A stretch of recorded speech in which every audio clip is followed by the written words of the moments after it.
عائشة رضي الله تعالى عنها قالت قال النبي صلى الله عليه وسلم أعظم النكاح بركة أيسره مؤونة. عن عائشة رضي الله تعالى عنها قالت قال النبي صلى الله عليه وسلم أعظم النكاح بركة أيسره مؤونة. حضرت عائشہ فرماتی ہیں کہ پیارے رسول صلی اللہ علیہ وسلم نے فرمایا کہ وہ نکاح بہت بابرکت ہے جس کا بار کم سے کم پڑے۔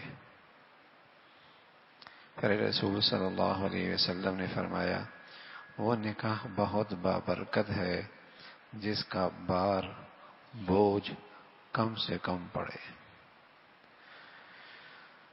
اس حدیث کا جو اللہ کے نبی صلی اللہ علیہ وسلم بتانا چاہتے ہیں کہ اس امت کو اپنی امت کی رہنمائی فرما رہے ہیں کہ شادیاں ہلکی پھلکی کم خرچ پہ کریں۔ اللہ کے نبی صلی اللہ علیہ وسلم جو ہدایت دینا چاہ رہے ہیں اور جو رہنمائی دے رہے ہیں کہ شادیاں ہلکی پھلکی اور کم خرچ پر کریں، اور اس پر بشارت سنائی کہ اگر ہم ایسا کریں گے تو اللہ کی طرف سے ہماری شادیاں اور اس کی نتیجوں میں بڑی برکت ہوگی۔ اللہ کے نبی صلی اللہ علیہ وسلم نے اس پر بشارت دی کہ اگر ہم اس ہدایت پہ عمل کریں گے کہ ہلکی پھلکی شادیاں کریں گے تو اللہ کی طرف سے ہماری شادیوں میں اور اس کی نتیجے میں بڑی برکت ہوگی۔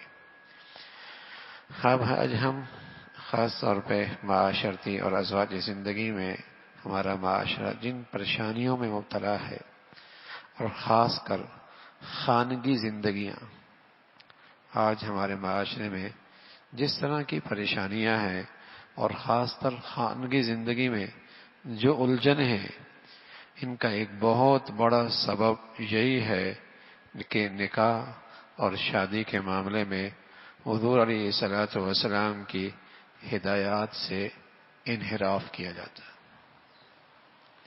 خانگی زندگیوں میں جو پیچیدگیاں اور جو پریشانیاں ہیں، اس کی ایک بڑی وجہ یہی ہے کہ نکاح اور شادی کے سلسلے میں پیارے رسول صلی اللہ علیہ وسلم کے ارشادات کو نظر انداز کیا جاتا ہے کہ پھر ہم آسمانی برکات اور اللہ کی طرف سے ملنے والی عنایات سے اپنی خانگی زندگی میں محروم ہو چکے ہیں۔ اللہ کی طرف سے جو برکتیں ملنی تھی اور جو عنایتیں آنی تھی، انہوں سے ہم نے اپنے آپ کو خود ہی محروم کر رکھا ہے۔ تو رسول اللہ صلی اللہ علیہ وسلم کی طرف سے یہ ہدایت ہے، اعظم النکاح برکتاً ایسرہ مؤونہ، وہ نکاح بڑا بابرکت ہے جو کم خرچ والا ہو، کم بوجھ والا ہو، جس میں بار کم ہو، لڑکے والوں پر بھی لڑکی والوں پر بھی کم خرچ۔ خاص طور پہ خوشحال گھرانوں میں اللہ رب العزت نے یہ توفیق دے رکھی ہوتی ہے کہ سبحان اللہ وہ عبادات میں بہت آگے ہوتے ہیں۔ سننے میں آتا ہے ماشاء اللہ یہ ہر مہینے میں عمرہ کرتا ہے اور یہ ہر سال حج کرتا ہے، اور یہ تو بس اس کا تو معمول ہے۔ اللہ بہت مبارک فرمائے۔ خوشحال گھرانوں میں عبادات کے معاملے میں یہ بات سننے میں آتی ہے، لیکن کیا یہ اچھا ہے خوشحال گھرانوں سے یہ بھی آواز اٹھے کہ الحمدللہ اس نے اپنے بیٹے کی شادی سنت کے مطابق کی، اس نے اپنی بیٹی کی شادی سنت کے مطابق کی۔ عبادات کے معاملے میں یہ بات سننے میں آتی ہے کہ اللہ رب العزت نے اسے ایسی عبادت کی توفیق نصیب فرمائی ہے، اور ہر مہینے کے لحاظ سے اور ہر سال کے لحاظ سے عبادات میں یہ بہت ماشاءاللہ بہت آگے ہے، اور یہ سعادت کی بات ہے۔ لیکن کیا یہ اچھا ہے کہ خوشحال زندگیوں میں یہ آواز بھی آئے کہ اس کو اللہ نے بہت دیا ہے، لیکن بچے کی شادی سنت کے مطابق کی، بیٹے کی شادی سنت کے مطابق کی ہے۔ ہاں، اس سے معاشرے کے اندر نیچے طبقوں کو حوصلہ ملتا ہے، ان کی ہمت بڑھتی ہے، ان کو حوصلہ ملتا ہے، ان کی ہمتیں بڑھتی ہیں کہ جب یہ ایسا کر سکتے ہیں ہم بھی کر سکتے ہیں۔ ورنہ کتنی بچیاں معاشرے کی رواج کی انتظار میں اپنے سر کے اس بال سفید کر بیٹھتی ہیں، اور جوان اپنی جوانیاں داغدار کر بیٹھتے ہیں، اس لیے کہ وہ معاشرے کے اسٹیٹس تک نہیں پہنچ سکتے۔ سوسائٹی نے جو شادیوں کا معیار اور اسٹیٹس بنا رکھا ہے وہاں تک رسائی نہیں ہے۔ ماں باپ کے لیے زندگی کے دن گزارنا مشکل ہو جاتا ہے، اس لیے کہ معاشرے کی رسم و رواج کو پورا کرنا ان کے بس میں نہیں رہا۔ پھر نہ حلال اور نہ حرام بلکہ پھر زکاتوں سے یہ رسم و رواج پورے کیے جاتے ہیں، یہ رسم و رواج پورے کیے جاتے ہیں۔ تو رسول اللہ صلی اللہ علیہ وسلم نے اس بات کو پسند فرمایا ہے کہ شادیوں کم خرچ والی، ہلکی پھلکی ہوں، ہلکی، صرف ایک تقریب رکھی ہے، ایک تو نکاح ہے، اس کو اللہ کے نبی صلی اللہ علیہ وسلم نے پسند فرمایا وہ مسجد کے اندر ہو، اور دوسری تقریب اللہ کے نبی نے جس کی اجازت دی ہے وہ ولیمے کی ہے، لیکن ولیمے کے اندر بھی فرمایا وہ بدترین ولیمہ ہے، فرمایا وہ بدترین ولیمہ ہے۔ کیا فرمایا؟ بدترین ولیمہ ہے وہ جس میں پیٹ بھروں کو بلایا جائے اور بھوکوں کو نظر انداز کیا جائے۔ اب وہ چونکہ رات کو 1 بجے ہوتا ہے، کیا کہتے ہیں، یہ میں تو کھانا کھا کے آیا ہوں، وہ ذرا کھا کے ہی آئے گا نا۔ رات 2 بجے ولیمہ، بھائی میں تو کھا کے آیا ہوں، اچھا بھائی میں نے یہاں بھی جانا ہے وہاں بھی جانا ہے، اور جو بیچارے بھوکے ہوتے ہیں انہیں نظر انداز کیا جاتا ہے۔ ہاں، فرمایا بدترین ولیمہ ہے۔ ہاں، اور پھر اس کے اندر بھی عجیب ہی سلسلہ ہوتا ہے۔ تو ولیمے کی اجازت ہے لیکن وہ بھی اپنی چادر میں رہ کر، وہ بھی اپنی چادر میں رہ کر، ہاں وہ بھی اپنی چادر میں رہ کر۔ تو ایک تقریب ولیمے کی ہے اور یہ خرچہ لڑکے پر، اور ایک لڑکے پہ خرچہ اور ہے، وہ کیا ہے؟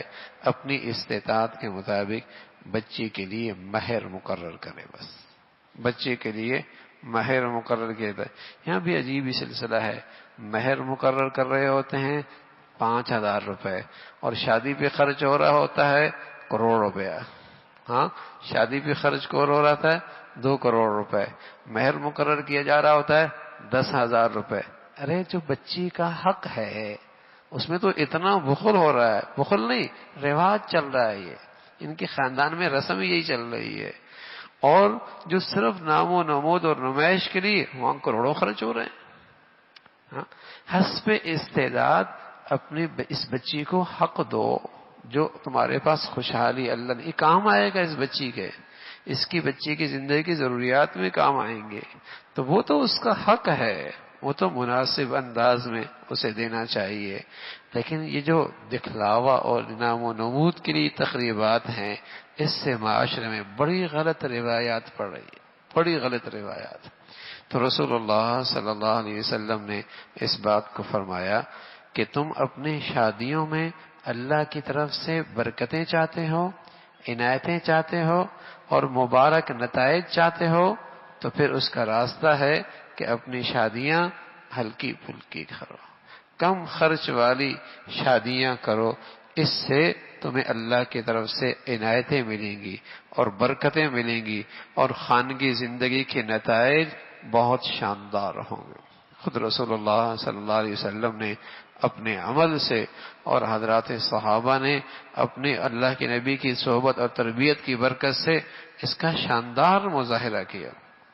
ایسا نہیں کہ ان کے پاس خوشحالی نہیں تھی، عبد الرحمن بن عوف بڑے خوشحال تھے۔ یمن سے سردیوں کے موسم میں جب آپ کا سامان آتا تو قطاروں اونٹ، اتنے لمبی قطار ہوتی کہ حد نظر تک، اور شام سے جب گرمیوں میں سامان آتا تو حد نظر تک آپ کا سامان اونٹوں پہ نظر آتا تھا۔ لیکن سبحان اللہ، جب شادی ہوئی تو مدینہ کتنا بڑا تھا، جتنا آج مسجد نبوی اور اس کے باہر لگی ہوئی چھتریوں کا صحن، یہ سارا مدینہ کی بستی تھی۔ بقی یہ مدینہ کے شہر سے باہر تھا، قبرستان باہر ہی ہوتا ہے، وہ باہر تھا، یہ پورا مدینہ تھا۔ شادی ہو گئی اور بڑے بڑے لوگ موجود ہیں، لیکن پتہ ہی کوئی نہیں لگا۔ حضور علیہ الصلوۃ والسلام کی خدمت میں آئے، خوشبو کا نشان لگا ہوا تھا۔ کہا عبد الرحمن یہ کیا لگتا ہے شادی ہو گئی ہے؟ کہا یا رسول اللہ جی شادی ہو گئی ہے۔ سبحان اللہ، آپ نے یہ بھی نہیں فرمایا، ہمیں نہیں بلایا، ناراضگی کا اظہار بھی نہیں کیا۔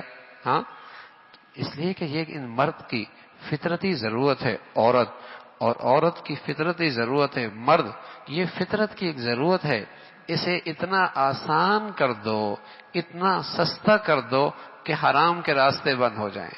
اگر تم نے اسے مشکل بنا دیا اور مہنگا کر دیا تو حرام کے راستے چوپٹ کھل جائیں گے۔ اگر تم نے اسے مشکل بنا دیا، مہنگا کر دیا، حرام کے راستے کھل جائیں گے۔ تم اسے آسان کر دو، سستا کر دو۔ حضور علیہ الصلوۃ والسلام نے فرمایا عبد الرحمن ایسا کرنا، اولم ولو بشاۃ، ولیمہ کر لینا، ایک بکری کیوں نہ، ولیمہ کر لینا، سنت کی تعلیم دے دی، ایسا کر لینا۔ تو حضور علیہ الصلوۃ والسلام نے یہ شادیوں کے معاملے میں طرز عمل اپنایا۔ فطرتی ضرورت ہے، غریب کی بھی ہے، مزدور کی بھی ہے، ملازم کی بھی ہے، اللہ نے جنہیں بہت دیا ہے ان کی بھی ایک فطرتی ضرورت ہے باحیا زندگی گزارنے کی، تو اسے شریعت نے بہت آسان کر رکھا ہے۔ بس اوقات کہتے ہیں لوگ دین بڑا مشکل ہے، دین بڑا مشکل۔ ارے بھائی دین تو کتنا آسان ہے، لیکن کیا کریں، جن رسم و رواج میں ہم گھرے ہوتے ہیں وہاں مشکل آسان ہو جاتی ہے اور آسان مشکل ہو جاتی ہے۔ دین بڑا مشکل ہے، ہاں بڑی مشکل باتیں ہیں۔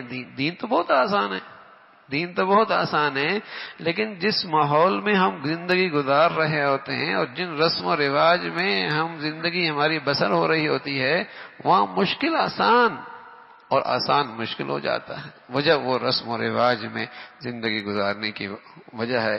اللہ رب العزت بھائی ہم سب کے لیے سنت پہ عمل کرنا زندگی کے ہر شعبے میں آسان فرما دے۔